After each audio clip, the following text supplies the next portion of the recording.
happening within the sugar space as well? Of course, the government is working on a policy to now produce ethanol from sweet sorghum. Most of the companies are looking into that.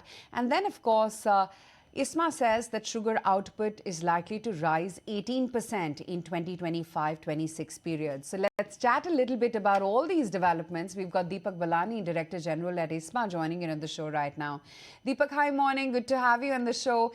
Last time when we were chatting with you, you did tell us that you believe 2 million tons of sugar can be exported given the production estimates for the current sugar season and the closing inventory levels as well. Now, the Joint Food Secretary is also indicating that India could consider export of sugar. What are your thoughts about that? Could exports be allowed immediately in this sugar season itself? Yeah, good morning. As we had discussed last time, next year's projection for ISMA is around 350 lakh tons, and that is the gross sugar production next year with an upward bias. So there is a possibility that the production level may go high if the monsoon continues to be the way it is as of now.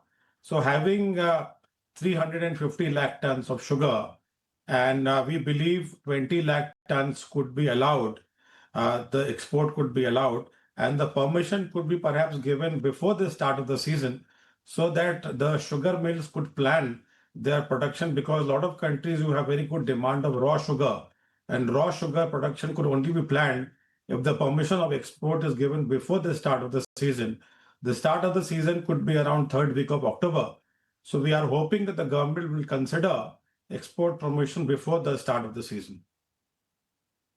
All right, but along with that, what about the sugar season for 25 and 26? How much sugar exports, in your opinion, should the government permit?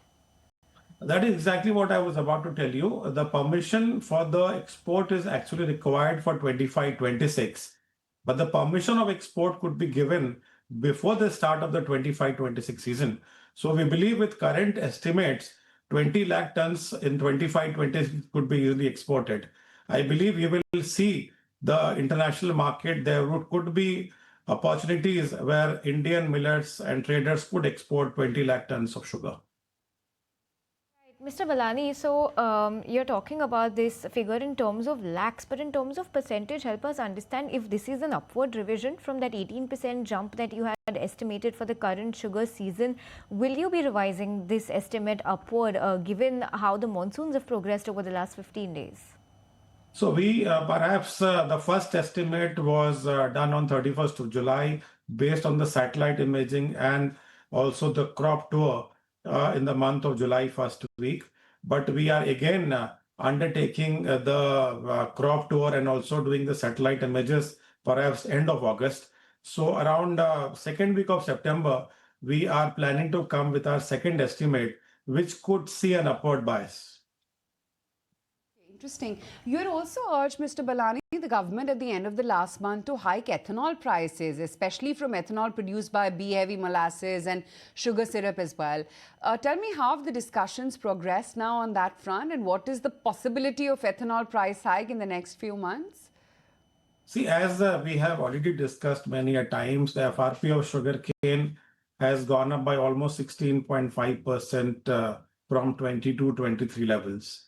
And unfortunately, the price for the juice and B-heavy molasses have not been revised. We believe the bare bone cost, even the cost of production, is almost, we are actually 5 to 6 rupees per liter below the cost which we are getting now. And if you actually see the formula which the government had followed for quite a long time, we are almost 10 to 11 rupees less than the current price. So I believe we are expecting that government will have a look at it, because as we had already mentioned, that the input cost, which is my FRP cost, the raw material cost, is decided by the government, and my offtake prices of juice and B heavy and the cost of C heavy is also decided by the government. So if the input cost is going up, which is basically in terms of FRP, we believe the government should and perhaps would definitely increase the cost, because that is where we will be able to have a viable production so that the cane payment to the farmer can be done on time. Along with that, Mr. Ballani, help us understand the current situation when it comes to the inventory level. Is the current sugar inventory level higher than the average? And if yes, then by how much? And consequently, do you expect the retail sugar prices to come under pressure due to this? See, we are almost in the end of this current sugar season. The current sugar season ends on 30th of September, and we would be closing the season with almost 52 lakh tons, which is perhaps a sufficient stock because next year our mills are going to start in third week of October. So we would see the new sugar coming into the market by end of the October. So I believe there is absolutely no worry. We have sufficient stock and the domestic prices are well under control.